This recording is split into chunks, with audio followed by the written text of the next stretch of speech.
Bien, donc je vais reprendre aujourd'hui le cours sur le blocage Rydberg. Donc je vous rappelle que l'idée physique essentielle, c'est que lorsque deux atomes se trouvent à une distance suffisamment proche l'un de l'autre, l'excitation de l'un des atomes dans un niveau de Rydberg bloque l'excitation de l'autre en raison du déplacement important des niveaux d'énergie dû à l'interaction dipôle-dipôle très grande entre les atomes.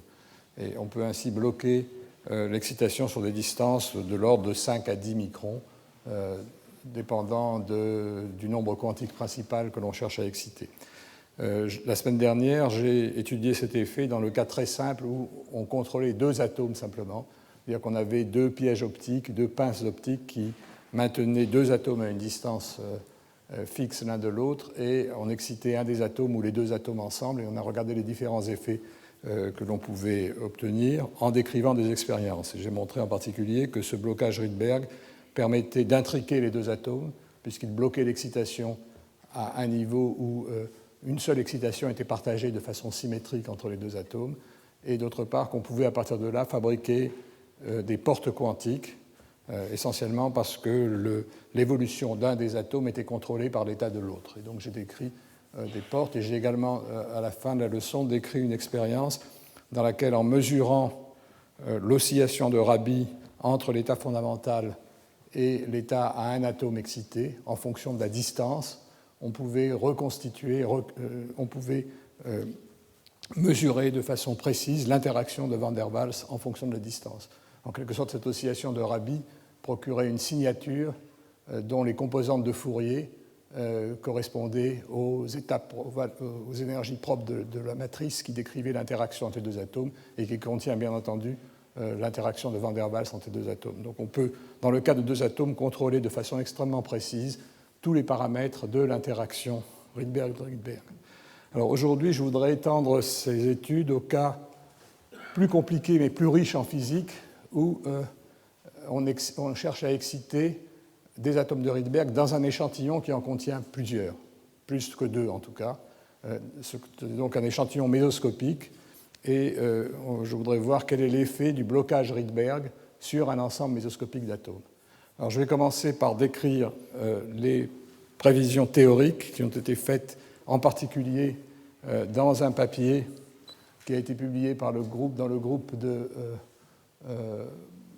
Zoller et Sirac à Innsbruck avec Misha Lukin, qui décrit ces effets collectifs. C'est un papier qui a fait suite à celui que je vous mentionnais la semaine dernière, qui décrivait ce qui se passait lorsqu'on avait simplement deux atomes en présence.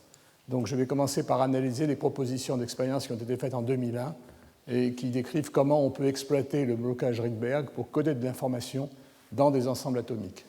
Et on va voir que cette information qui est codée dans des ensembles d'atomes peut être copiée sur un champ électromagnétique qui se propage à travers l'échantillon, et qu'on peut ainsi transférer l'information qui est imprimée sur l'ensemble des atomes sur un champ. Et comme ce champ électromagnétique peut se propager, par exemple, dans une fibre optique, on peut en principe transférer de l'information quantique d'un échantillon atomique à un autre. Et ça, c'est un des éléments essentiels de la communication quantique. Donc, je vais décrire ces expériences ces propositions d'expérience qui contiennent beaucoup de physique, et en particulier qui sont liées de façon très étroite à ce qu'on appelle la transparence électromagnétiquement induite. Et ça veut donc un aspect théorique. Et dans la deuxième partie de la leçon, je décrirai deux expériences qui ont mis en évidence certains de ces effets. Une expérience qui mesure l'oscillation de Rabi collective d'un ensemble d'atomes excités par laser, et une expérience qui décrit ce qui se passe lorsqu'on peut exciter dans un rayon de blocage un petit nombre d'atomes dans un niveau de Rydberg et réaliser ce qu'on appelle un cristal quantique d'atomes de Rydberg à deux dimensions. Donc je vais décrire ces expériences rapidement à la fin, mais je vais insister beaucoup au début sur l'aspect théorique de ces expériences. Donc voilà la référence au papier Sirac, Zoller, Lukin de 2001, et je vais essayer d'en décrire le principe de façon relativement détaillée.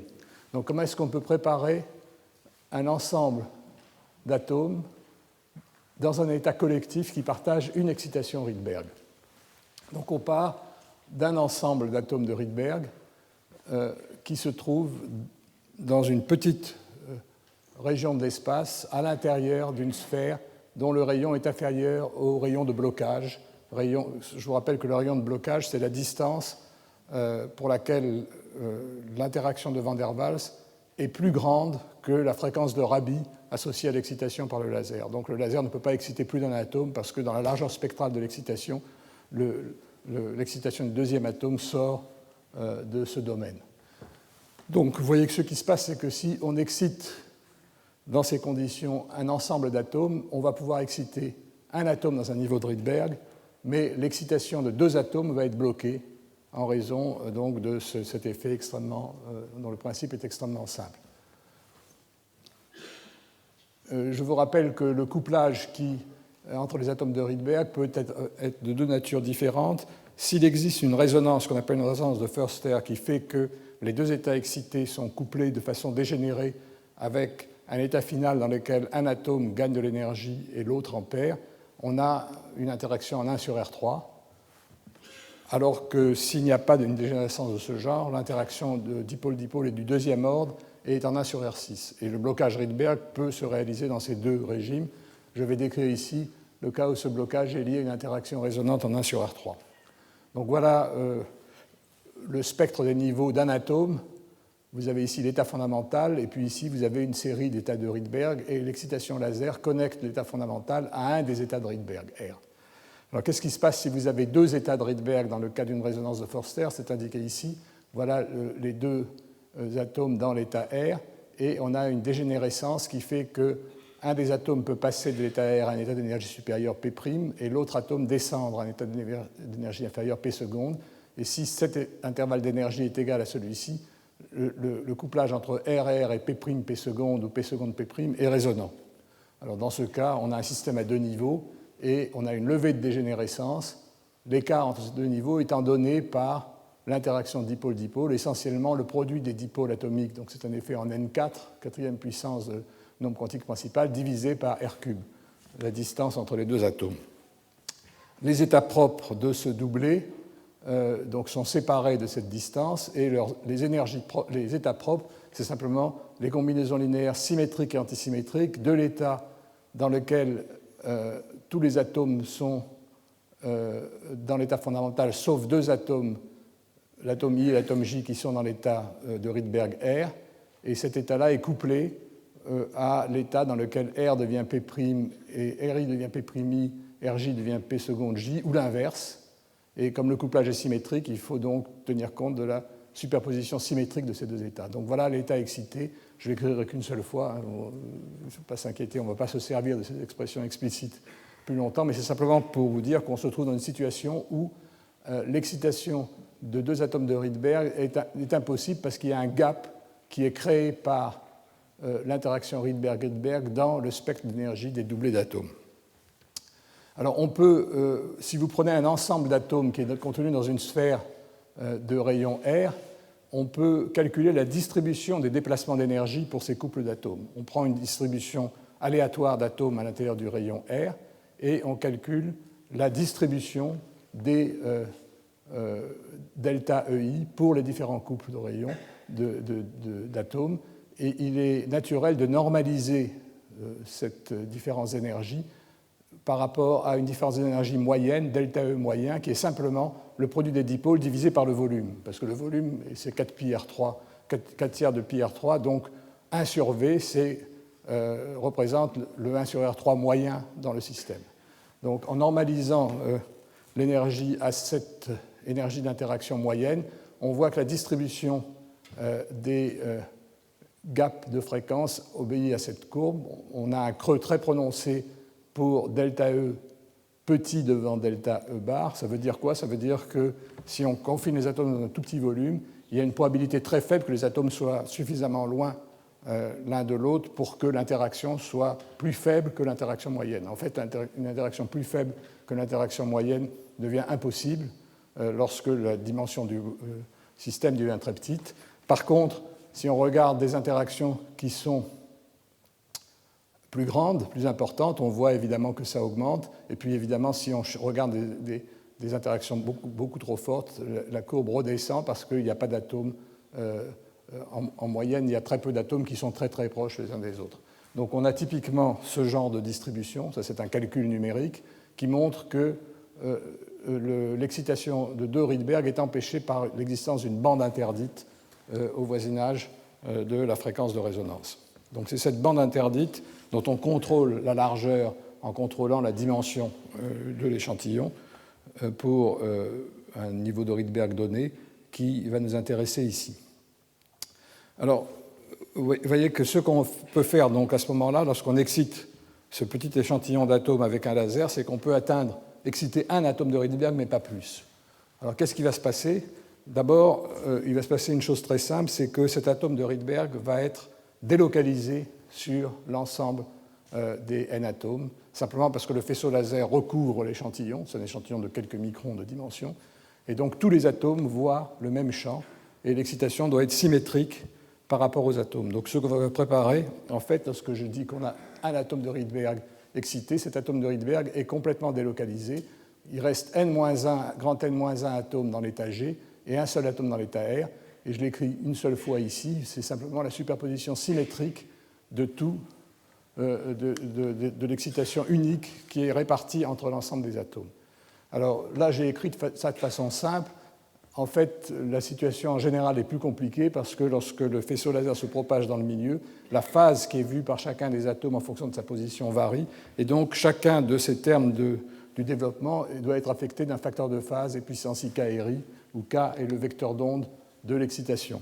Mais en fait, on peut imaginer des situations simples où tous les atomes voient la même phase. Par exemple, très souvent, l'excitation Rydberg se fait à 2 photons, puisqu'il faut atteindre des niveaux très excités. Si vous imaginez une excitation à 2 photons de vecteurs d'onde K opposés, eh bien, il va y avoir une suppression de ces termes de phase. Donc, je vais imaginer des situations simples où ce terme de phase n'existe pas. Si ce n'est pas le cas, il faudra les ajouter, mais ça ne changera rien à la physique que je vais décrire. Donc, simplement pour que les équations soient plus simples et garder l'essence de la physique, je vais supposer que cette excitation est complètement symétrique et qu'il n'y a pas de terme de phase dans ce terme d'excitation.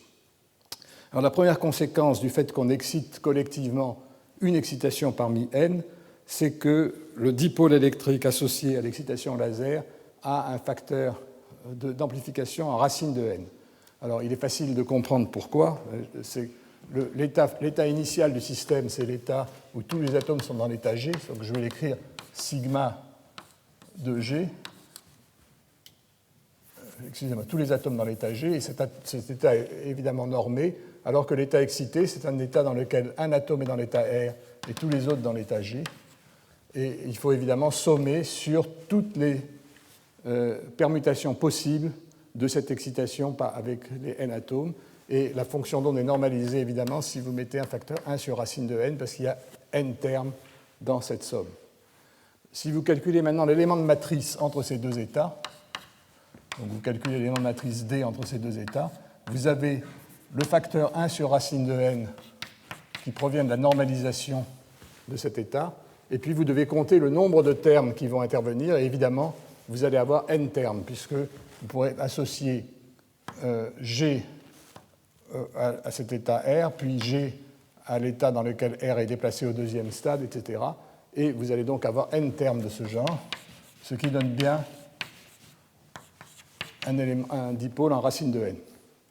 C'est la corrélation finalement entre les différents dipôles électriques liés au caractère symétrique de l'excitation qui donne cette augmentation en racine de n.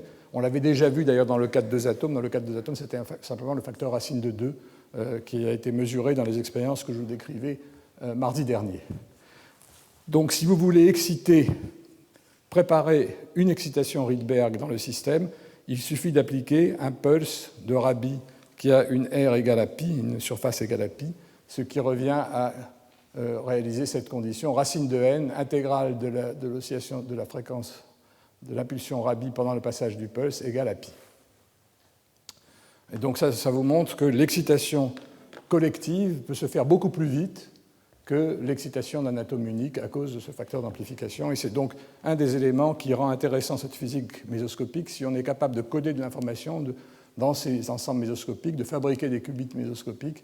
Eh bien, le couplage de ces qubits mésoscopiques avec la lumière, c'est-à-dire la vitesse avec laquelle on peut réaliser des transformations unitaires sur ce qubit, va être beaucoup plus grande que sur un qubit unique, sur une excitation unique. Alors le problème, c'est que cet état de Rydberg, il a une durée de vie finie, et donc si on veut prolonger le temps pendant lequel cette information peut être maintenue dans le système, on a intérêt à ramener l'état R vers un état fondamental évidemment différent de l'état G, puisqu'on veut coder de l'information dans un système à deux niveaux, et donc on réalise une situation de transition Raman dans un système à trois niveaux essentiellement, le niveau G, le niveau R et le niveau Q, avec une configuration qu'on appelle lambda, pour une raison évidente.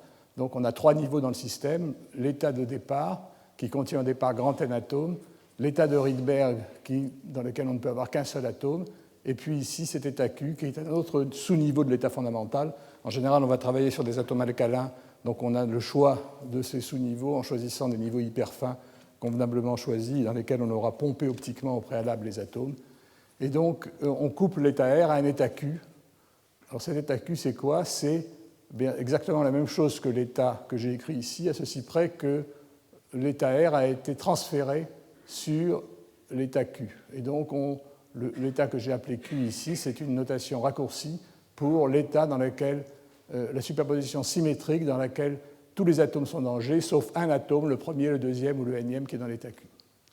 Et donc, on va fabriquer une excitation, un ensemble d'atomes dans lequel un seul atome, mais on ne sait pas lequel, en fait, une superposition linéaire de toutes les excitations dans lesquelles un atome est passé dans l'état Q. Alors, pour effectuer cette transition, il faut un deuxième champ optique qui, lui, va avoir une fréquence de Rabi oméga indice Q. Et ce champ optique, qui peut avoir une fréquence différente du premier si les états G et Q ne sont pas dégénérés, mais qui peut avoir la même fréquence dans le cas de dégénérescence, à ce moment-là, on va simplement jouer sur la polarisation du champ, par exemple, pour séparer les deux modes.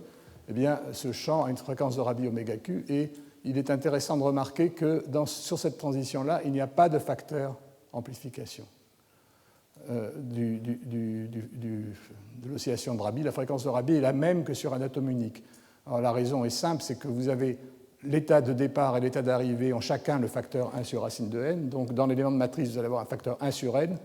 Et ensuite, eh bien, vous avez n termes, parce que à chacun des termes du développement de R, il n'est couplé qu'à un seul terme du développement correspondant plus bas, c'est le terme dans lequel le même atome est passé de l'état R à l'état Q. Donc vous avez 1 sur n fois n, et vous vous retrouvez avec un facteur de Rabi égal à 1.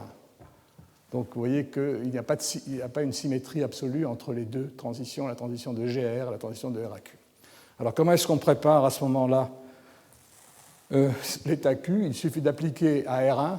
Alors maintenant je vais utiliser une notation raccourcie. R1, ça veut dire tous les atomes dans G, sauf un atome qui se trouve dans l'état R. On n'attend pas évidemment longtemps parce que l'émission spontanée va faire descendre cet atome, mais avant l'émission spontanée, on applique un pulse pi sur la transition RQ, telle que somme l'intégrale de l'aire de ce pulse soit égale à pi. Et de cette façon-là, de façon déterministe, tout au moins en principe, on prépare donc ce qubit collectif dans l'état Q. Alors on peut aller plus loin. En fait, maintenant, le système des n atomes va évoluer dans le sous-espace où GNQ1, c'est-à-dire le sous-espace à deux états, où tous les atomes sont dans l'état G, où un atome se trouve dans l'état Q. Et c'est ce système à deux niveaux qu'on va appeler le qubit collectif. Pour préparer l'état le plus général, quel est l'état le plus général de ce qubit? C'est une superposition linéaire alpha 0 Gn plus alpha 1 Q1, où alpha 0 et alpha 1 sont des amplitudes de probabilité quelconques. Comment est-ce qu'on peut le préparer? C'est très simple. On commence par faire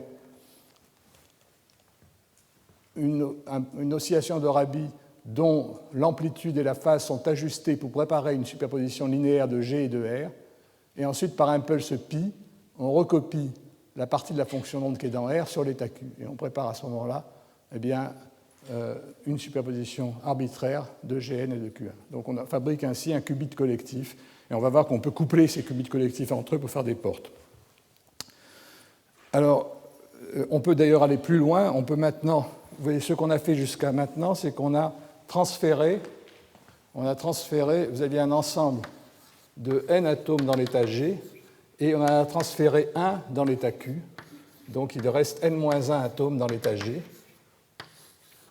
On peut continuer le processus en prenant un autre atome qui est dans G et le transférer dans l'état Q. À ce moment-là, on va fabriquer l'état QQ, et puis avec n-2 atomes dans l'état G. et comme toujours, en fait, la superposition linéaire de toutes ces combinaisons possibles.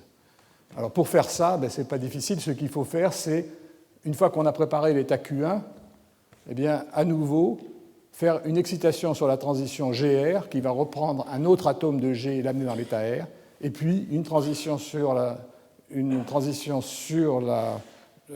transition RQ qui va ramener cet atome de R vers Q. Donc on va suivre une chaîne d'états que j'ai écrit ici. Donc vous partez de l'état Q1, vous arrivez à l'état où il y a N-2 atomes maintenant dans G, toujours l'état dans Q et un état R, et puis avec une impulsion sur la transition QR, vous transférez R vers Q et vous fabriquez Gn-2 Q2. Alors il faut faire un petit peu attention, ça marche très bien en principe, mais il faut faire attention au fait que les fréquences de Rabi ont changé. La fréquence de Rabi sur la transition GR n'est plus en racine de n, elle devient en racine de n-1, et la transition qui va de Q vers la deuxième transition qui va de Q1R1 à Q2 n'est plus en oméga Q, mais elle devient en oméga Q racine de 2. Donc au fur et à mesure que vous progressez dans la chaîne d'état, vous diminuez la fréquence de Rabi en racine de n et vous augmentez la fréquence de Rabi sur l'autre transition. Alors il est facile de comprendre pourquoi. Il suffit de faire un dénombrement. C'est une question de dénombrement d'état pour calculer quelle va être l'élément matrice du dipôle. Je vais le faire une seule fois ici pour expliquer le facteur en racine de n-1 que vous obtenez ici. Qu'est-ce que c'est que l'état de départ Q1 ?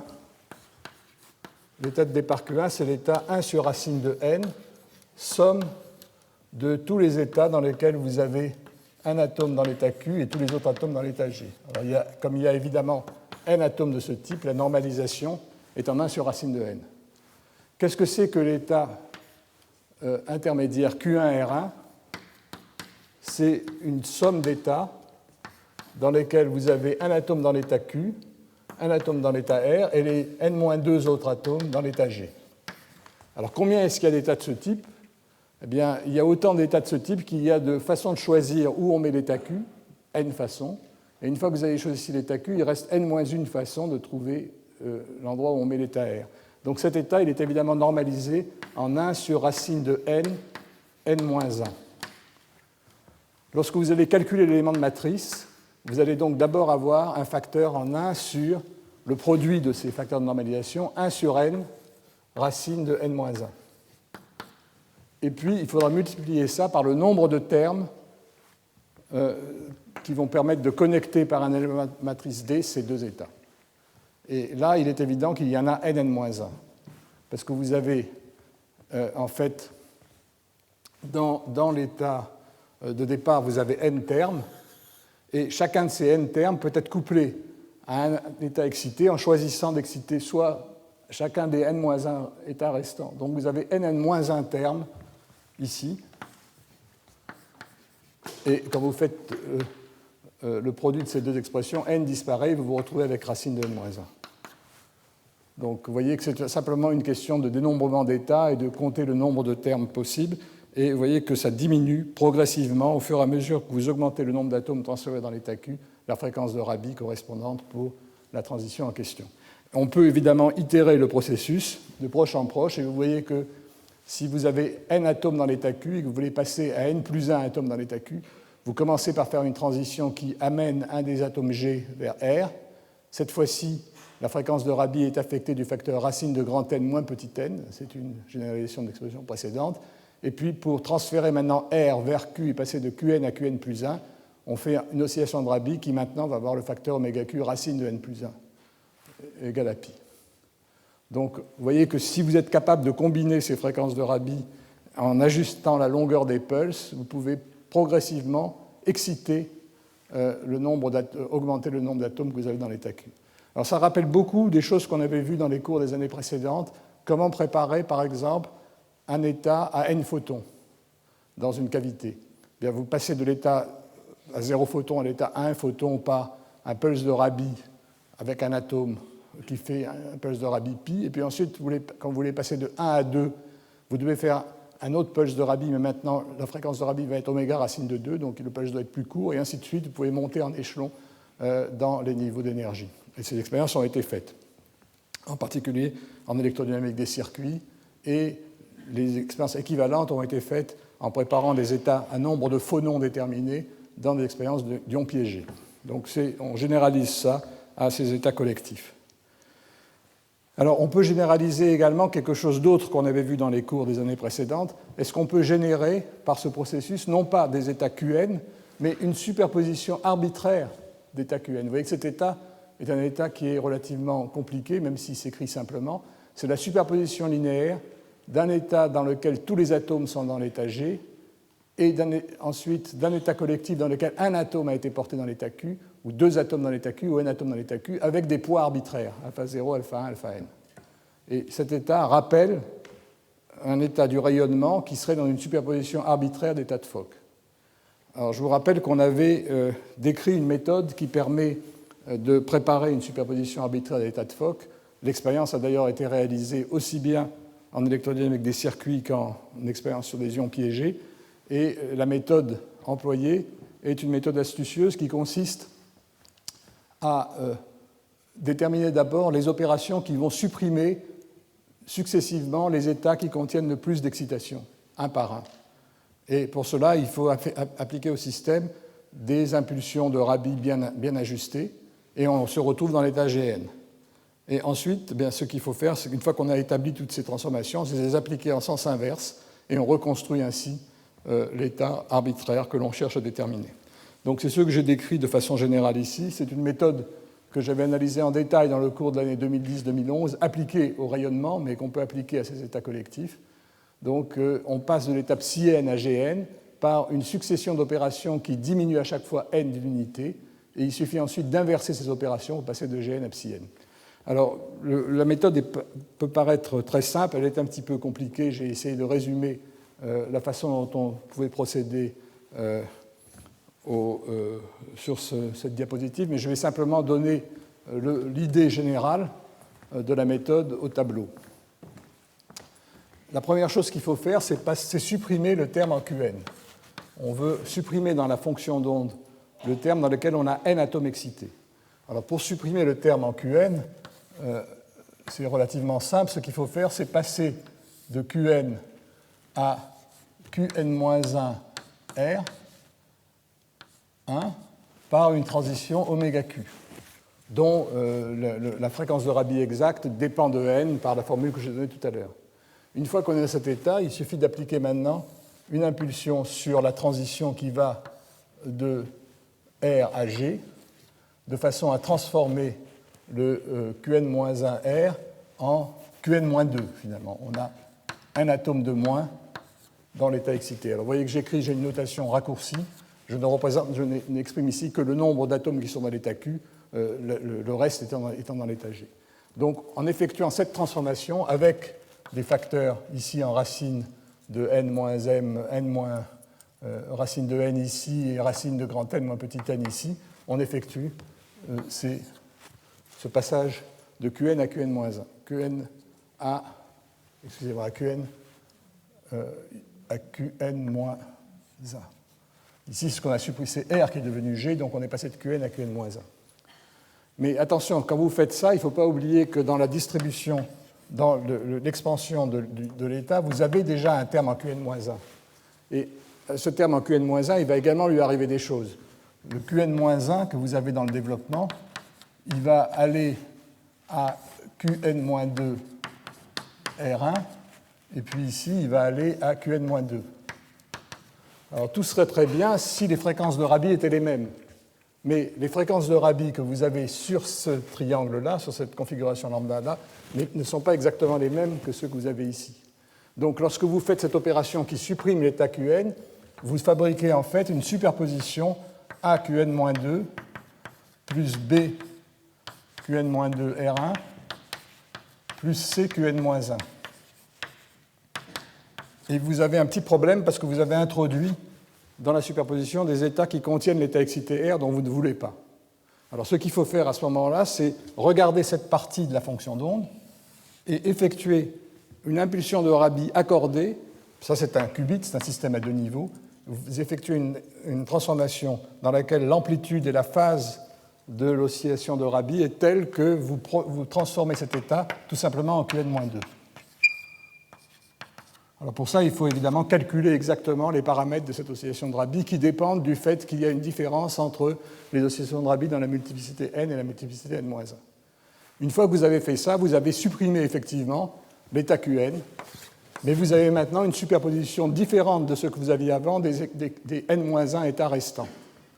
Et vous recommencez maintenant une deuxième fois, mais vous voyez qu'à chaque fois que vous avez fait cette opération, eh bien, ça a une répercussion sur ce qui reste dans la fonction d'onde et donc sur les opérations que vous devrez effectuer ensuite pour enlever l'état Qn-1, l'état Qn-2, ainsi de suite.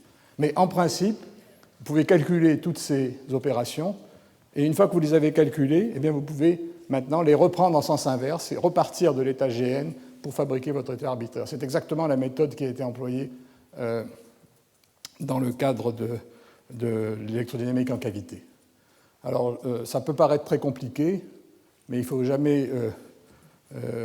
jamais sous-estimer les capacités de certains expérimentateurs, puisque ça a été réalisé effectivement en électrodynamique des circuits. Donc, on peut imaginer que pour des valeurs de grand N pas trop grandes, on peut réaliser ce genre de superposition dans des ensembles d'atomes.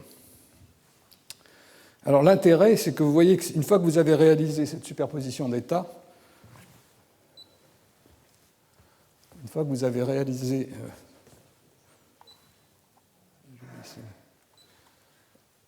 cette superposition d'états, c'est que vous pouvez maintenant la transformer en une superposition d'états photoniques. Je vais vous montrer maintenant on a donc mis une information quantique importante dans un ensemble mésoscopique d'atomes. En faisant passer sur cet atome une impulsion lumineuse convenable, eh bien on peut, par une transformation adiabatique, recopier la superposition d'états atomiques en une superposition d'états de photons. Et ça, c'est une idée qui est extrêmement intéressante pour la communication quantique, et je voudrais la décrire maintenant. Mais avant ça, j'ai oublié de vous parler d'un point important. Une fois que vous avez pu préparer une superposition arbitraire d'état n, il y en a certains qui sont extrêmement intéressants en eux-mêmes. Alors, je vous rappelle d'abord cet état, préparer la superposition dans laquelle tous les atomes sont dans l'état G et tous les atomes avec l'état dans lequel tous les atomes sont dans l'état Q. Donc l'état 1 sur racine de 2, GGG plus QQQ. Cet état, il rappelle les états que je vais appeler les états Nun, N0 plus 0N, en électrodynamique quantique. C'est-à-dire, c'est une superposition d'états extrêmes dans lesquels vous mettez tous les atomes dans un état ou tous les atomes dans l'autre. Je vous rappelle qu'en optique quantique, ces états sont intéressants parce qu'ils permettent, en principe, si on les utilise dans un interféromètre, de mesurer des phases, des différences de phase. On peut augmenter la sensibilité de phase de l'interféromètre et la transformer en une sensibilité qui n'est plus en 1 sur racine de n, mais en 1 sur n. Donc, l'utilisation de ces états est extrêmement intéressante, potentiellement en métrologie. Eh bien, ici, on a la même situation, mais pour de la métrologie atomique. Imaginez que vous avez fabriqué cet état, que je représente symboliquement ici, c'est-à-dire que c'est un état dans lequel la moitié de tous les atomes sont dans un état ou tous les atomes dans l'autre, une superposition de ces deux états-là, et que vous disposiez d'un laser qui est résonnant sur la transition, par exemple, qui va de Q vers un état excité, mais qui n'a pas d'effet sur l'état G. Eh bien, ce laser va jouer le rôle d'une lame séparatrice qui va laisser passer les atomes dans l'état G et qui va défléchir tous les atomes dans l'état Q. Donc on peut, de cette façon-là, au moins en principe, fabriquer des lames séparatrices quantiques qui séparent les deux parties de cette fonction d'onde. Et ça, c'est une lame séparatrice qui est tout à fait différente de la lame ordinaire. Une lame séparatrice ordinaire prend les particules une à une et les envoie avec une probabilité 1,5 dans une voie ou dans l'autre, sans intrication. Ici, vous avez une intrication très forte. Donc, si vous êtes capable de fabriquer un interféromètre qui va combiner deux lames de ce genre, eh bien, cet interféromètre va avoir cette sensibilité en 1 sur n. Donc, voilà une application possible. Une autre application, c'est de fabriquer des jets d'atomes subpoissoniens. Imaginez que vous avez fabriqué un ensemble mésoscopique dans lequel petit n atomes sont dans l'état Q, et que vous utilisez simplement cet ensemble, un laser pousseur, qui va vous éjecter de votre ensemble en envoyant une impulsion sur les atomes, tous les atomes qui sont dans cet état Q. Bien, vous allez réaliser un ensemble à nombre d'atomes bien déterminé qui va être séparé des atomes restant dans l'état G. Alors, j'ai analysé ça plus en détail dans le cas où petit n est égal à 1. J'ai un petit dessin ici. Vous avez donc un petit ensemble d'atomes avec un seul atome porté dans l'état de Rydberg, on ne sait pas lequel, mais il y a une excitation Rydberg, et avec un laser L1, vous envoyez une impulsion qui pousse sélectivement cet atome, et donc elle éjecte cet atome de l'échantillon, et vous avez maintenant un atome unique séparé qui se déplace vers le haut. Et cet atome unique séparé, bien, vous pouvez éventuellement le réexciter dans un niveau de Rydberg, et même dans un niveau de Rydberg circulaire, avant de l'envoyer dans une cavité. Donc voilà le principe de la préparation déterministe. Je dis subpoissonien parce que la statistique de cet atome unique ou de ce petit ensemble d'atomes que l'on éjecte d'un ensemble de n atomes est une statistique subpoissonnienne. En principe, on connaît de façon déterministe le nombre d'atomes que l'on a dans ce système. Donc voilà une expérience possible. J'ai mis ici le mot idéal parce que je décris ici des processus de théoriciens. Et en fait, lorsqu'on veut réaliser ça expérimentalement, on se heurte à des tas de difficultés que je ne décrirai pas ici, mais ces expériences-là, sous cette forme-là, n'ont pas été faites. Alors j'en reviens maintenant au transfert réversible des qubits atomiques sur des états de photons. Alors ça, c'est un processus qui est également sur le plan théorique extrêmement intéressant. Je vous rappelle ce qu'on cherche à faire. Vous avez imprimé sur un ensemble mésoscopique d'atomes cet état atomique, qui est une superposition linéaire des états dans lesquels 1, 2, 3, n atomes ont été transférés de G à Q, avec des coefficients arbitraires. Et vous voulez recopier cet état sur un état du champ, un mode du champ électromagnétique, avec les mêmes amplitudes, en mettant donc une superposition linéaire d'états 0, 1, 2, n atomes, n photons. Si vous êtes capable de faire ça, vous avez une nouvelle méthode de générer un état arbitraire du champ optique qui se base sur le même principe que tout à l'heure, mais en passant de façon intermédiaire par la préparation d'un état arbitraire atomique. Alors, comment est-ce qu'on procède?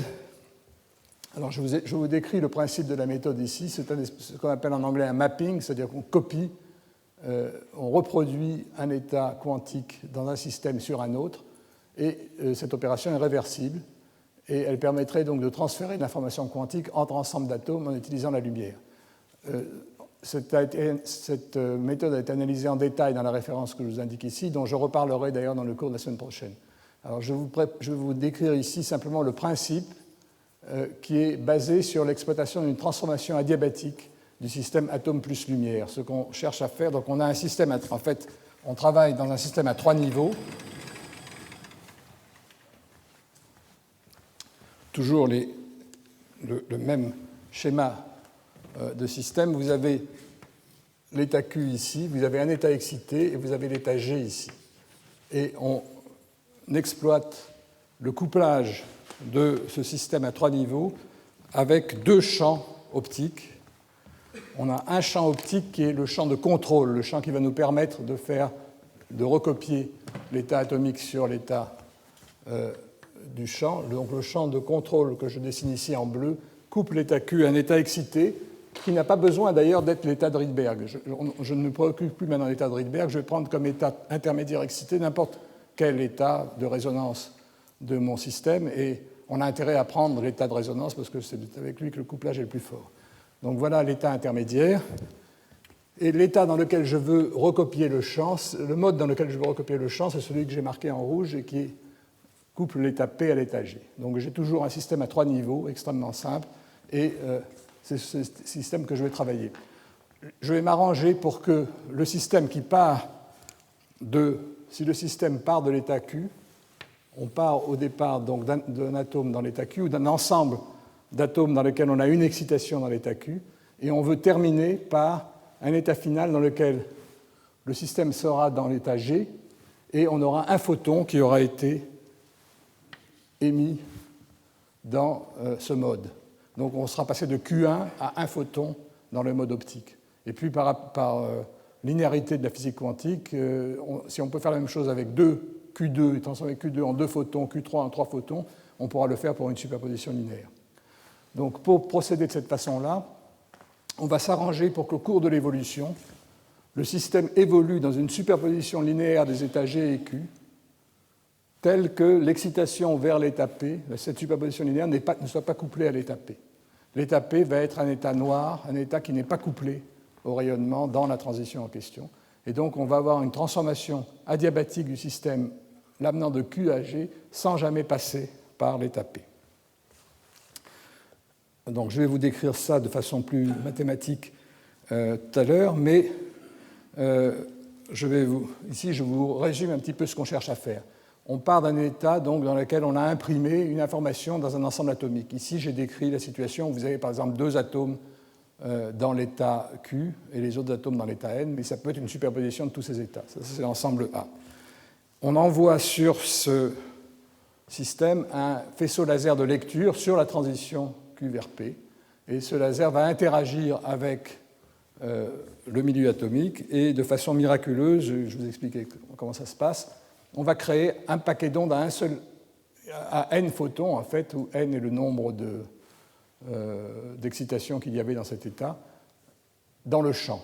Et ici, cette lame dichroïque, simplement pour montrer qu'on peut supprimer, qu'on peut séparer ce champ sur cette transition du champ de lecture psi n, soit par des arguments de fréquence, soit par des arguments de polarisation.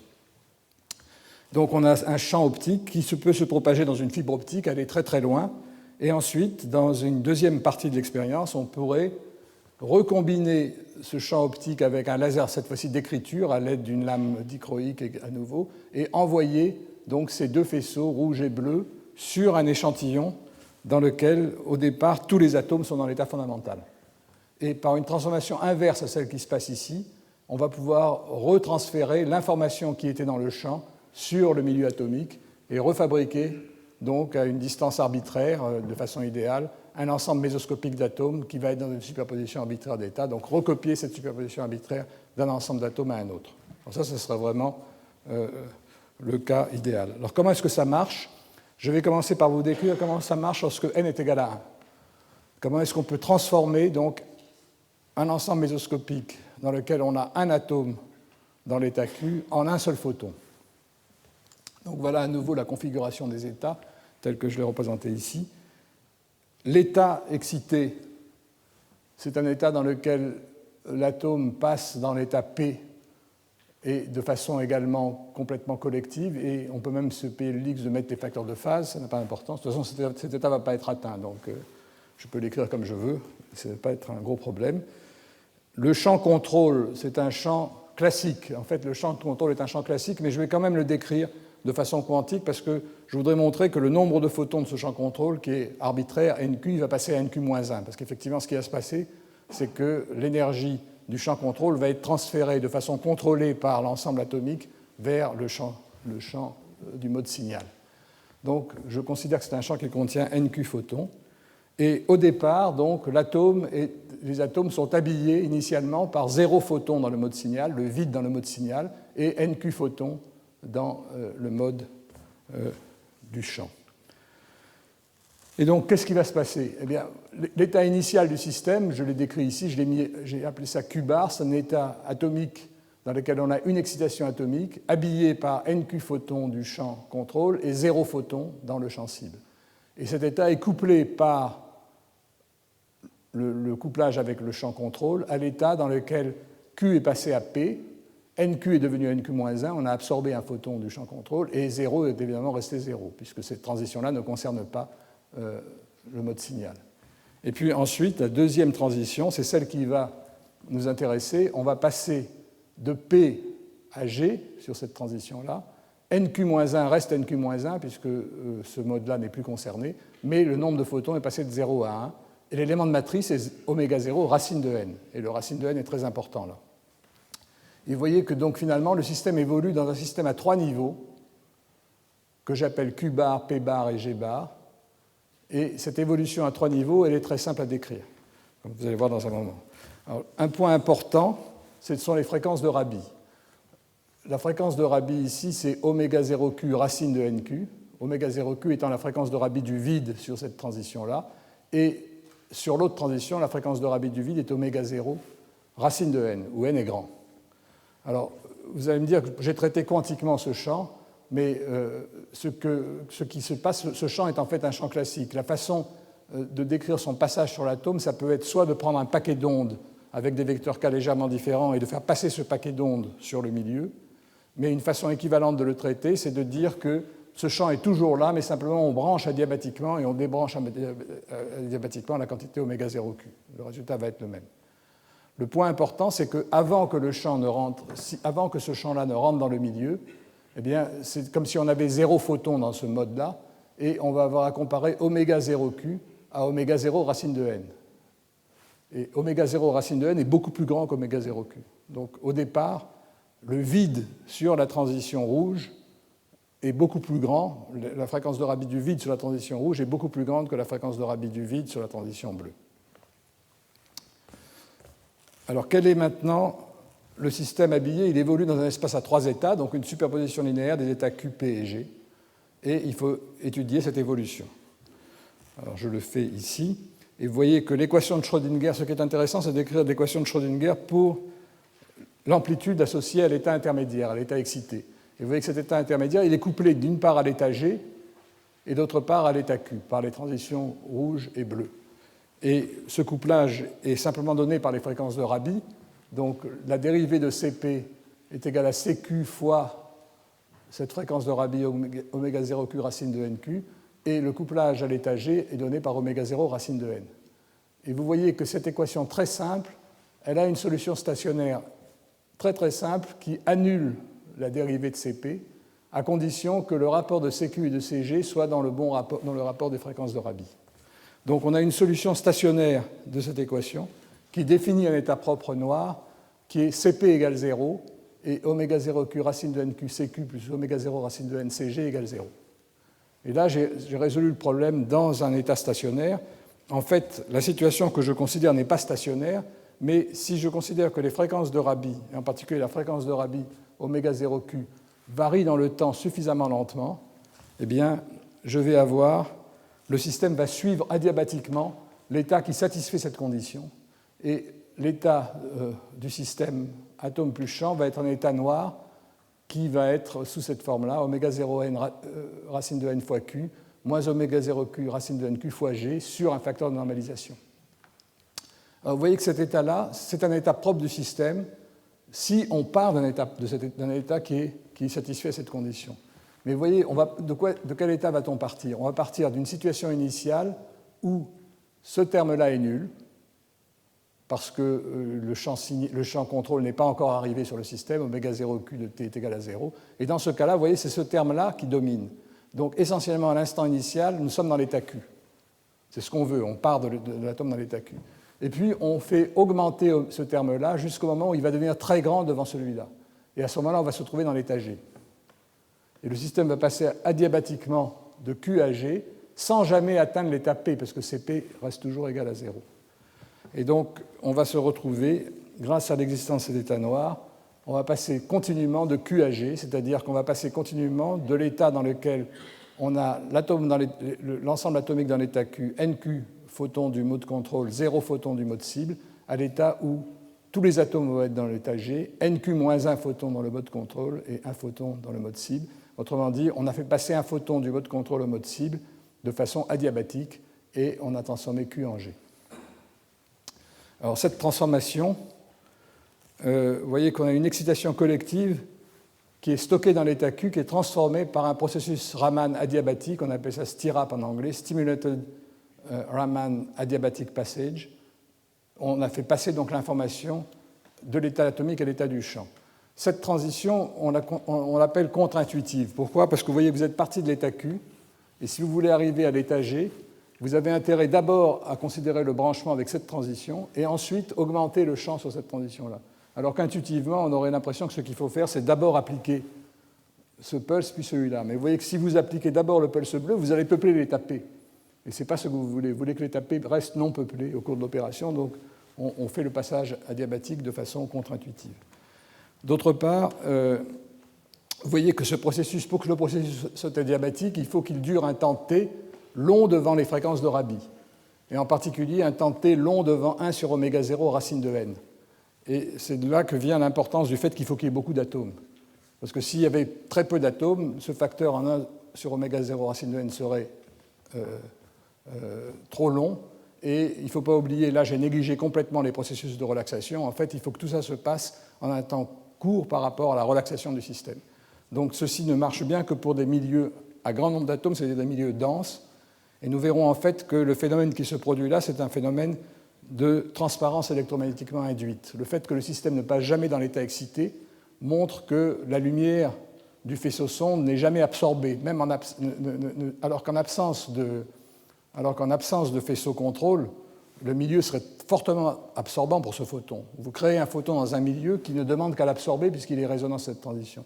Mais à cause de cette condition d'état noir, le photon qui est créé dans le milieu n'est pas absorbé, il peut se propager et sortir du milieu finalement.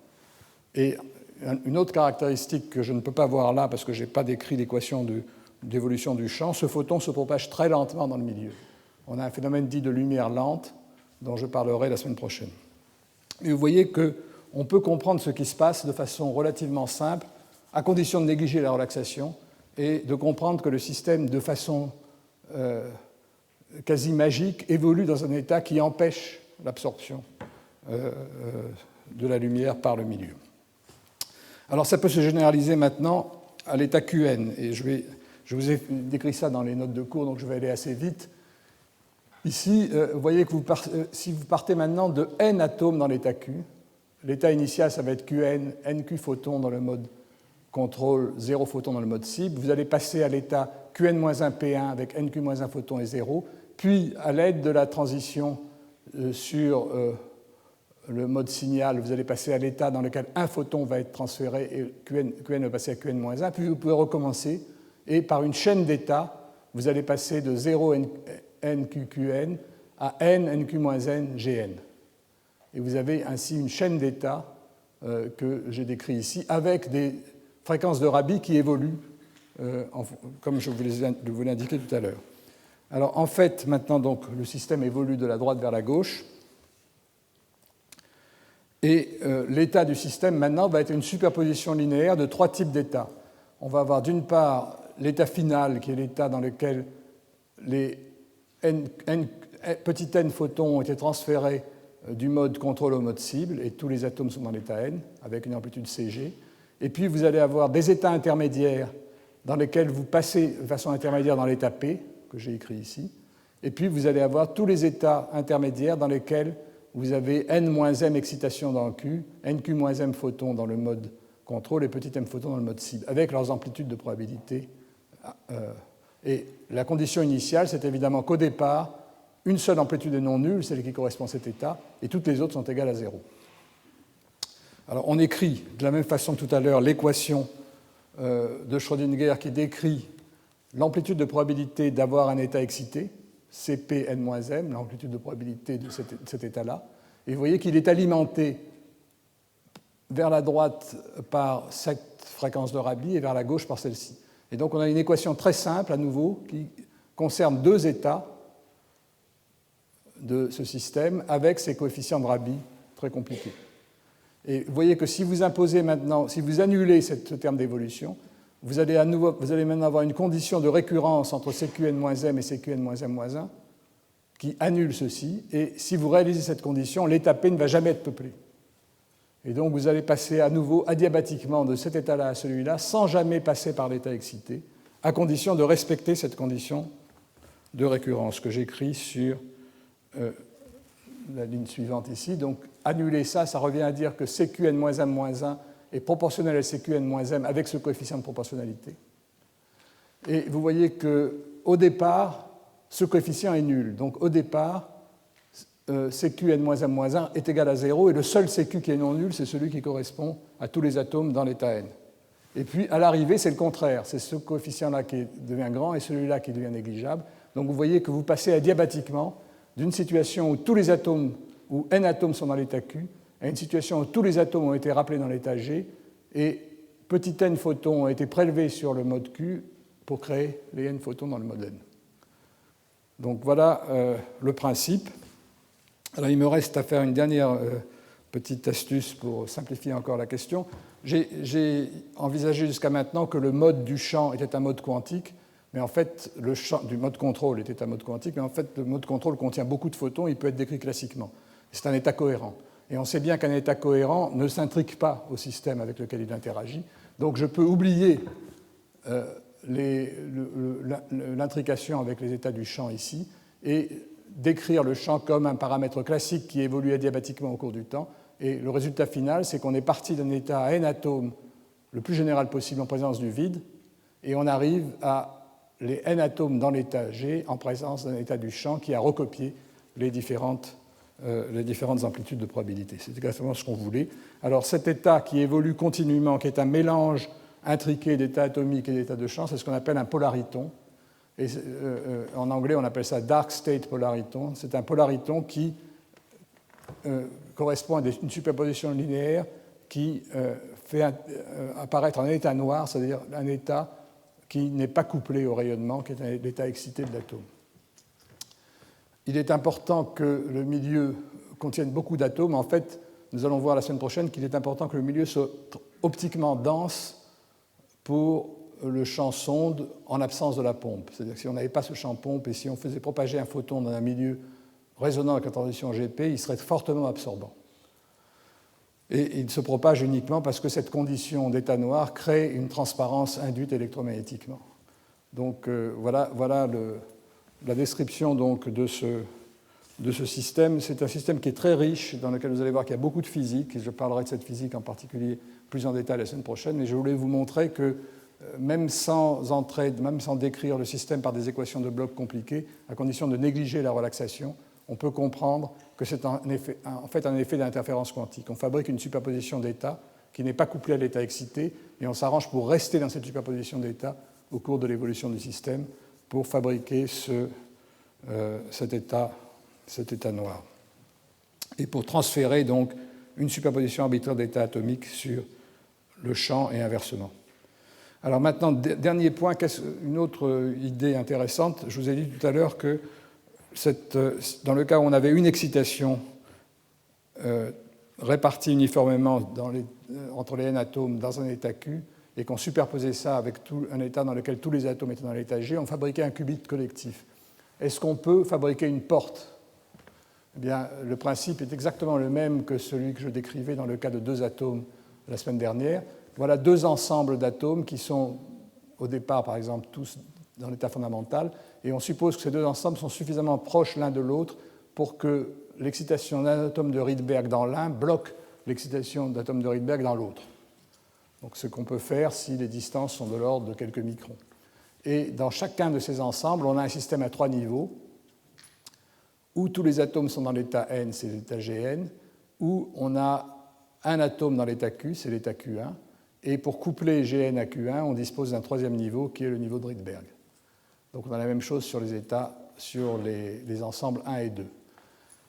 Et on applique, pour fabriquer une porte, on applique la séquence de pulses que je vous décrivais la semaine dernière. On applique un pulse pi qui connecte G à R sur le qubit 1, et on l'applique à un instant initial. Et puis, ensuite, on effectue une impulsion Rabi 2pi sur l'ensemble mésoscopique 2, en partant toujours de l'état G. Et puis, on termine en appliquant à nouveau une impulsion pi sur le qubit 1. Donc, cette succession d'impulses 2pi sur le qubit 2, mise en sandwich entre deux pulses pi sur le qubit 1, c'est exactement l'opération qui a été effectuée pour fabriquer une porte à deux atomes. Et bien, dans ce cas-là, on voit tout de suite que de la même façon que ce qui se passait dans le cas de deux atomes, on va créer un déphasage sur le qubit 2, un déphasage de pi sur le qubit 2, si et seulement si ce qubit 2 est dans Gn, parce que c'est cette transition à partir de G qui est résonante, et si le qubit 1 est dans Q, parce que si le qubit 1 était dans G, il serait monté dans R et il aurait bloqué l'opération sur le deuxième qubit. Donc on a cette condition sur l'évolution couplée des deux qubits est une condition de porte de phase, et cette porte de phase peut être transformée en une porte C0 à condition d'effectuer des opérations de type Hadamard sur le qubit 2 seul. Nous avons vu qu'on sait faire des opérations sur les qubits individuels. Donc on peut fabriquer une porte comme ça, et on peut intriquer ces deux ensembles mésoscopiques. Je vous ai montré en bas qu'est-ce que ce serait qu'une intrication de deux qubits collectifs. Vous voyez que, ou bien le qubit 1 possède une excitation. Si le qubit 1 possède une excitation qui est répartie n'importe où, le qubit 2 doit être dans l'état Gn. Ou bien c'est le qubit 2 qui a une excitation et c'est le qubit 1 qui n'en a pas. Donc vous voyez que vous avez une écriture qui peut être très compliquée, mais vous fabriquez comme ça une intrication, un état de Bell de qubits collectifs. Bon, donc j'ai terminé toutes les élucubrations théoriques et nous allons maintenant passer à la description d'expériences. Donc je vais aller plus vite et je vais vous montrer qu'en fait ce qu'on sait réaliser expérimentalement est beaucoup plus limité que les rêves des théoriciens, mais que néanmoins on peut mettre en évidence certains des effets simples. Et je vais vous décrire en fait deux expériences rapidement. D'abord une expérience de blocage Rydberg dans un ensemble d'atomes de rubidium qui montre que le couplage entre l'état Gn et l'état Gn-1R est en racine de n, que la fréquence de Rabi évolue effectivement en racine de n, et qui montre également que l'on n'a qu'une excitation dans l'état R, parce qu'en faisant le mapping de cet état, on ne voit apparaître qu'un seul photon sortir du milieu. Donc cette première expérience, elle démontre, dans un cas extrêmement simple, la création d'un état collectif mésoscopique et le mapping de cet état sur un état du champ, à un photon. Et puis je vais vous décrire une deuxième expérience, qui est une expérience dans laquelle on peut créer dans un ensemble à deux dimensions, dans un ensemble d'atomes froids à deux dimensions, des cristaux d'atomes de Rydberg, c'est-à-dire des configurations dans lesquelles un petit nombre d'atomes de Rydberg, 2, 3, 4 ou 5 atomes, se disposent de façon à minimiser leur interaction de Van der Waals et que ça donne lieu à l'existence de structures régulières qui marquent des corrélations fortes entre les positions des atomes jusqu'à des distances de l'ordre de 5 à 10 microns. Alors, première expérience, observation du blocage Rydberg. Alors, je ne vais pas rentrer dans les détails parce que je vous ai décrit ça de façon détaillée dans les notes de cours et donné la référence à l'article. On travaille donc dans du rubidium. Vous avez l'état fondamental.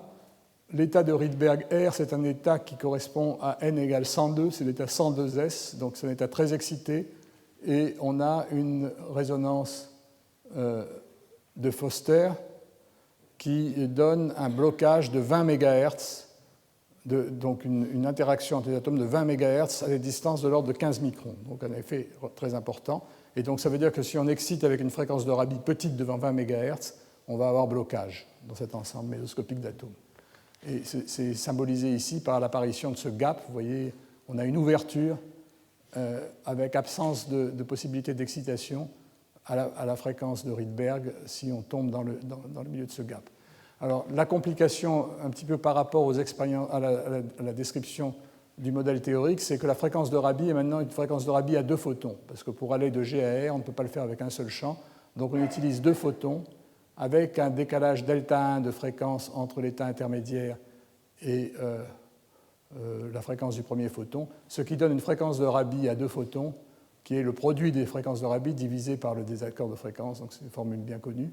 Et ceci donne donc un couplage de l'ordre du mégahertz, qui est petit devant les 20 MHz que vous avez ici. Et donc, en balayant la fréquence de ce laser autour de la fréquence de Rabi, on va avoir le spectre de l'excitation du milieu. Et ce spectre, je vous le montre ici, voilà, on voit deux raies, pas simplement parce qu'on a un effet Zeeman, l'état 102 S1,5 dans un petit champ magnétique de quelques Gauss est décomposé en deux raies, la transition est décomposée en deux raies, et on voit qu'on peut effectivement exciter les atomes de Rydberg. Alors comment est-ce qu'on les détecte? C'est ce que je vais décrire sur la diapositive suivante. Mais donc on peut faire le spectre de cet ensemble. Et maintenant, ce qu'il faut montrer, c'est que d'une part, l'excitation ne peut exciter qu'un seul atome, et d'autre part, que la fréquence de Rabi qui permet d'effectuer cette excitation est en racine de n, racine du nombre d'atomes initialement dans le milieu. Alors, comment est-ce que j'ai essayé de représenter ici un petit peu le schéma de l'expérience? Vous avez un ensemble d'atomes froids qui est par exemple maintenu dans une pince optique, et puis vous l'excitez à l'aide de deux lasers L1 et L2 qui réalisent l'excitation en échelon vers l'état de Rydberg. Et une fois que vous avez excité l'état de Rydberg, il s'agit de le détecter. Alors pour le détecter, ce qu'on fait dans cette expérience, c'est qu'on envoie un laser de lecture, L3, qui est à une fréquence très voisine du deuxième échelon, mais qui est, elle, résonante sur la transition entre l'état de Rydberg et l'état 5P.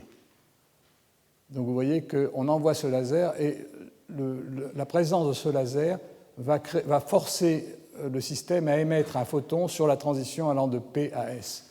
Le processus est exactement le même que le processus que je vous décrivais tout à l'heure de mapping. Simplement, on a remplacé un système qui est en configuration lambda, on l'a remplacé par un système en échelon. C'est-à-dire qu'on a G, on a P, et cet état Q, on l'a fait remonter ici et on a R ici. Et on remplace donc l'état Q par l'état R. Et donc on part de R et on applique d'abord, et on fait passer sur le système une impulsion qui est l'impulsion bleue, qui est comme ceci. Et cette impulsion bleue, elle va stimuler l'émission d'un photon sur cette transition sans que l'état P ne soit peuplé. C'est exactement le même processus que tout à l'heure. On a un mapping adiabatique qui se termine par l'émission d'un photon qui s'échappe du milieu. Et c'est donc ce photon qui est la signature du fait qu'on avait un atome dans l'état R. Et pour montrer qu'on n'a qu'un seul atome dans l'état R, il faut montrer qu'il n'y a qu'un seul photon qui a été émis. Donc ce photon, on peut le capter par une fibre optique. Ensuite, on l'envoie sur une lame séparatrice avec deux détecteurs. Et ce qu'on doit constater, c'est que ces deux détecteurs cliquent en anticoïncidence. Ça veut dire qu'il n'y avait qu'un seul photon. Donc si vous constatez une anticoïncidence, ça veut dire qu'il n'y avait qu'un seul atome excité dans l'état de Rydberg et qu'on a réalisé ce mapping de l'état de Rydberg sur l'état du champ. Et bon, l'expérience marche. Et ce qu'on mesure, c'est donc la probabilité de détecter ce photon unique en fonction de l'angle de Rabi de la transition qui excitait l'atome de Rydberg. Et cet angle de Rabi, on le fait varier, non pas en variant le temps de l'excitation, mais un temps d'excitation fixe en variant l'intensité des lasers qui provoquent l'excitation. Et vous voyez de bas en haut cette fréquence de Rabi lorsqu'on diminue la densité d'atomes dans l'échantillon dense de Rydberg. Et vous voyez que la fréquence de Rabi diminue, et en fait, elle diminue en racine de n. En fait, le nombre d'atomes, c'est comme ça qu'on compte le nombre d'atomes, mais en fait dans le milieu, et c'est un nombre d'atomes effectif. Donc ce qu'on montre simplement, c'est qu'il y a une oscillation de Rabi collective.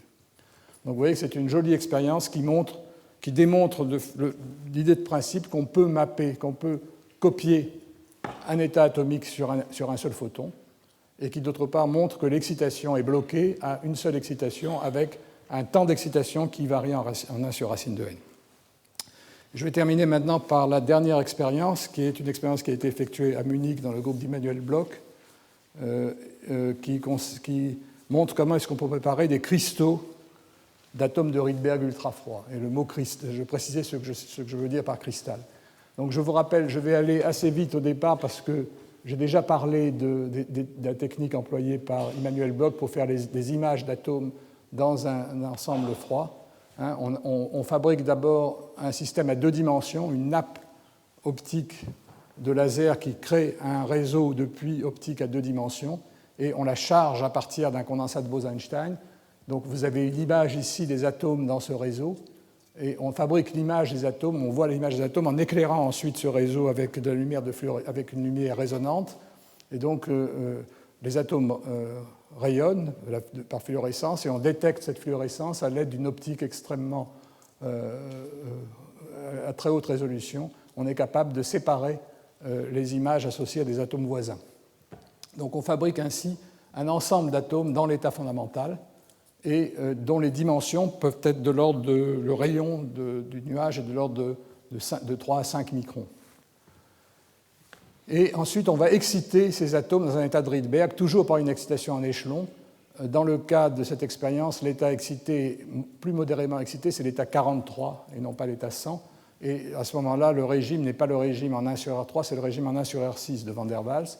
Et on peut définir un rayon de blocage qui correspond à cette formule-là. Ça signifie simplement que pour ce rayon, l'interaction de Van der Waals en C6 sur R6 est de l'ordre de la fréquence de Rabi oméga.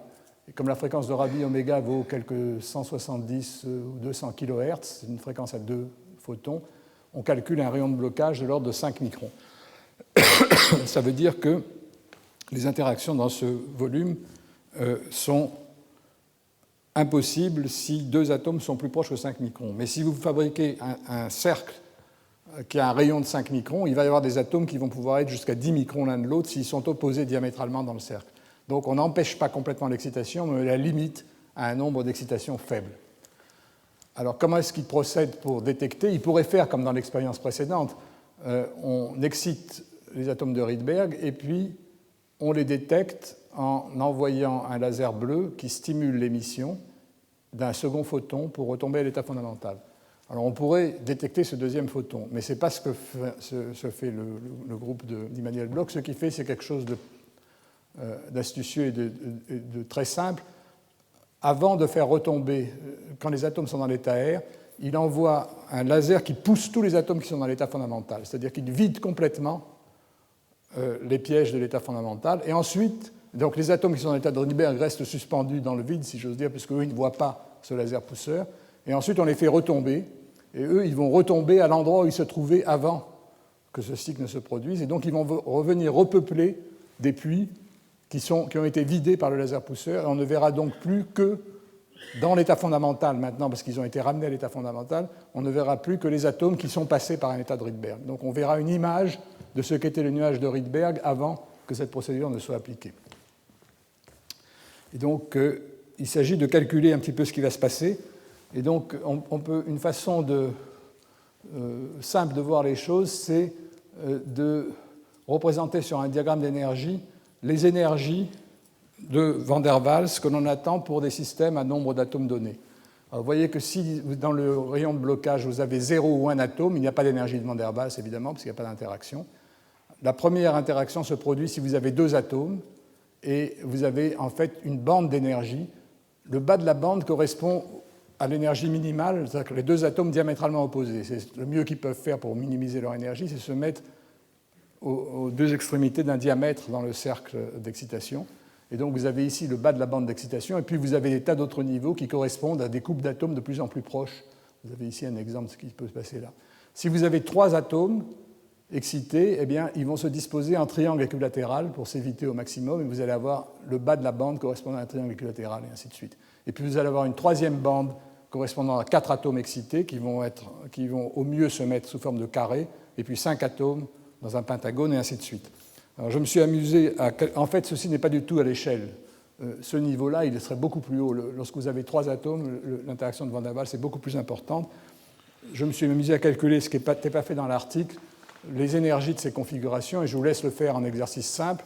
Par exemple, si vous voyez tout de suite que si vous avez les atomes à 2R, l'énergie va être simplement C6 sur R6 avec un facteur 1 sur 64 qui est le facteur 2 à la puissance 6.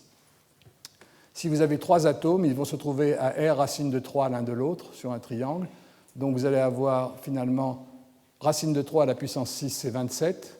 Donc vous allez avoir un 1 sur 27, mais attention, il y a 3 interactions, donc vous allez avoir 1/9 de C6 sur R6. Pour 4 atomes, on trouve 17 sur 32. Pour 5 atomes, je n'ai pas fait le calcul exact, mais on trouve à peu près 2 C6 sur R6. Donc vous voyez qu'au fur et à mesure que vous augmentez le nombre d'atomes, l'énergie de Van der Waals devient de plus en plus grande. Et ici, j'ai comparé donc ces énergies-là, on peut les calculer pour un rayon de blocage, pour un rayon de l'échantillon de 3,5 microns et de 5 microns.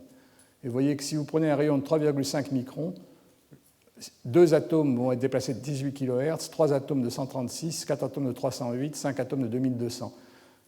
La largeur du laser étant de l'ordre de 200 kHz, vous voyez qu'avec ce rayon de 3,5 microns, vous allez être capable d'exciter soit des doublés, soit des triplés d'atomes. Si vous voulez exciter 4 ou 5 atomes, il faut aller à des distances plus grandes de façon à vous trouver dans cette partie du tableau. Et c'est ce qu'ils ont fait. Ils ont fait, pour trouver 2 ou 3 atomes, ils ont pris des petits cercles, et pour monter jusqu'à 4 ou 5 atomes, ils ont pris des cercles plus grands. Et alors je vous montre maintenant simplement les images qu'ils obtiennent, qui sont magnifiques. À gauche, vous voyez ce qu'ils obtiennent donc en réalisation unique de l'expérience, c'est-à-dire qu'ils excitent, et puis ils vident l'état fondamental et ils font retomber les atomes et ils prennent une image. Et donc on voit ici, il y a des cas où ils trouvent 2 atomes, des cas où ils en trouvent 3, des cas où ils en trouvent 4, des cas où ils en trouvent 5. La forme n'est pas très régulière parce que, en fait, ce qui se passe, c'est assez compliqué. Ce qui se passe, c'est que le processus d'excitation est un processus complètement cohérent. Vous partez d'un état qui est une superposition de tous les atomes dans l'état G. Vous faites une excitation optique avec des lasers cohérents, avec une fréquence de Rabi bien déterminée, et l'interaction entre les atomes est donnée par un Hamiltonien qui correspond à une évolution unitaire. Donc vous avez une évolution unitaire, ça veut dire que, en fait, lorsque vous préparez 2 atomes, vous préparez une superposition de toutes les configurations possibles de 2 atomes. Et ce n'est qu'à la détection que vous la projetez sur une position donnée. Donc vous avez ici une trajectoire possible lorsque vous avez 2 atomes. Ici, vous avez une trajectoire possible pour 3, 4 ou 5 atomes. Si maintenant vous empilez, vous recommencez l'expérience un grand nombre de fois, vous allez obtenir des cercles, parce que la direction dans laquelle vous allez avoir ces 2 atomes va varier d'un coup à l'autre. ce qu'il faut faire pour détecter, ils le font de façon astucieuse, c'est de rajuster sur chaque image, par exemple dans le cas où il y a deux atomes, de réaligner les deux atomes sur la même droite. Et vous voyez qu'à ce moment-là, statistiquement, on voit qu'on a effectivement un doublé d'atomes avec des distances qui peuvent varier, une dispersion de la distance mutuelle des deux atomes. Et ça, c'est le résultat d'une simulation théorique. Si vous avez trois atomes et que vous moyennez ces triangles en choisissant un axe de référence fixe, vous allez avoir finalement une distribution qui va montrer très clairement cette symétrie d'ordre 3. Et voilà la théorie. Ici, vous avez une symétrie d'ordre 4 et on devine la symétrie d'ordre 5. Donc ce sont des expériences très jolies qui montrent l'existence de ces cristaux quantiques.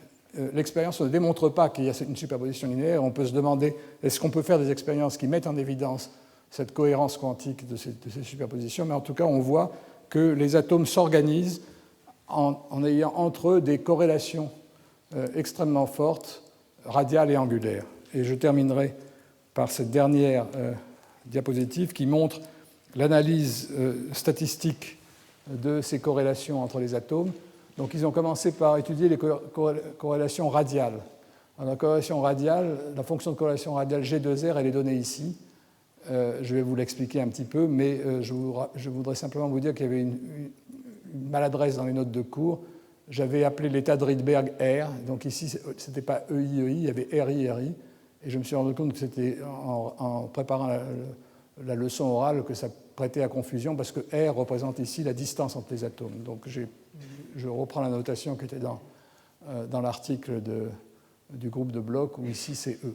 Alors que signifie sigma EE? C'est simplement le projecteur sur l'état de Rydberg, qui est l'état 43S. Et donc sigma EI, sigma EEJ, en moyenne, ça représente la probabilité que les atomes sur les sites I et J soient simultanément excités. Et ensuite, on somme cette probabilité sur tous les couples d'atomes qui se trouvent à une distance R l'un de l'autre.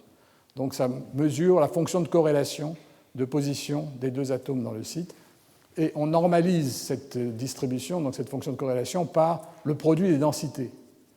Qu'est-ce que c'est que sigma EEI? C'est la densité, c'est la probabilité pour qu'un atome soit a priori excité, et sigma EEJ, c'est la probabilité pour qu'un autre atome soit excité, et on fait le produit de ces densités en deux points qui sont séparés par la distance R. Donc le produit des densités est différent de la fonction de corrélation, et le rapport indique la corrélation de position des atomes.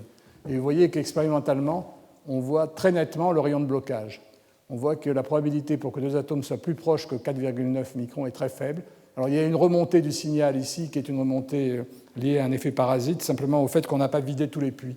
Et donc parfois on trouve des atomes voisins, mais en fait ce sont des atomes qui ne sont pas partis lorsqu'on a poussé les atomes, et donc ça fait apparaître un signal parasite qu'on peut corriger dans un modèle théorique. Et vous voyez qu'il y a également un maximum de cette fonction de corrélation autour du rayon du puits, qui signifie que les atomes ont une probabilité plus grande d'être le plus loin possible, qui correspond à ce rayon de blocage. Ils ont également mesuré la corrélation angulaire, donc je vous laisse analyser ici l'expression. Ça mesure finalement la probabilité de trouver deux atomes faisant un angle relatif delta phi, en le mesurant à partir du centre de gravité de ce cristal. Donc on détermine d'abord le centre de gravité du cristal, et on détermine la probabilité conditionnelle pour que, si vous avez un atome dans une direction, vous en trouvez un autre faisant un angle delta phi avec cette direction. Alors j'ai oublié de dire que dans le premier cas, on moyenne sur toutes les valeurs de n, alors qu'ici, bien entendu, si on veut voir une corrélation angulaire, il faut sélectionner les événements dans lesquels on a 2, 3, 4 ou 5 atomes séparément. Et vous voyez ici ce qui se passe dans le cas où on a 3, 4 et 5 atomes. On voit apparaître de façon évidente les corrélations à 120 degrés du triangle, les corrélations du carré et les corrélations du pentagone dans la distribution angulaire. Donc voilà les deux expériences que je vais vous décrire. Vous voyez qu'elles sont des expériences très belles, mais qui ne réalisent qu'une petite partie du programme d'information quantique très ambitieux qui était prévu dans les papiers théoriques du début des années 2000. Le système, les expériences progressent. Ce dont je vous parlerai la semaine prochaine, c'est comment est-ce qu'on peut utiliser ce blocage Rydberg dans un milieu où on fait de la transparence électromagnétiquement induite pour réaliser des dispositifs qui permettent de faire interagir deux photons entre eux. L'idée est très simple. Si vous avez un premier photon qui excite un système dans un niveau de Rydberg, cette excitation va bloquer l'excitation pour un deuxième, et donc on va pouvoir contrôler la transparence électromagnétiquement induite sur le photon 2 en fonction du fait que le photon 1 est passé ou non dans le système. Et de cette façon-là, on va pouvoir créer une interaction effective entre les photons, ce qui était un rêve des opticiens quantiques et qu'on peut réaliser de cette façon-là. Alors il y a un autre domaine où on réalise ce couplage photon-photon, c'est effectivement l'électrodynamique quantique en cavité, où on se sert de l'exaltation du couplage entre les atomes et la lumière lié à la présence d'une cavité. Ici, on se sert de l'exaltation de ce couplage lié à la très forte interaction entre atomes de Rydberg. Alors, je commencerai la leçon prochaine par une description un peu plus précise de ce qu'on appelle la transparence électromagnétiquement induite, parce qu'on aura besoin de comprendre quels sont les paramètres qui sont importants dans ce phénomène avant de passer à l'étude du blocage. En particulier ici, je vous ai décrit cette transparence électromagnétiquement induite dans un cas idéal où il n'y a pas de relaxation et où la condition de résonance à deux photons est parfaitement établie. Il est clair que si on s'écarte de cette condition, il va y avoir une fenêtre en fréquence de transparence, et cette fenêtre en fréquence va dépendre des différents paramètres. Elle sera d'autant plus fine en particulier que l'intensité du faisceau de pompage sera faible. Et donc on a intérêt à optimiser ces paramètres si on veut voir ce qui se passe dans une expérience réelle. Ce sera la dernière leçon, donc, qui, j'espère, vous aura donné un panorama de la situation concernant donc, la physique des atomes de Rydberg, des interactions entre atomes de Rydberg froids. Alors on va en avoir une illustration dans le séminaire qui va suivre, donc tout à l'heure, dans un petit quart d'heure, par Klaus Möllmer de l'Université de Aarhus, qui va nous parler de Exciting Physics with Excited Atoms. J'espère que je vous ai donné un exemple de la physique excitante qu'on peut faire avec des atomes excités, mais il vous en parlera dans un cadre un peu différent tout à l'heure. Donc je vais m'arrêter là, et donc je vous dis d'ici un quart d'heure, on va peut-être commencer le séminaire à 11h05.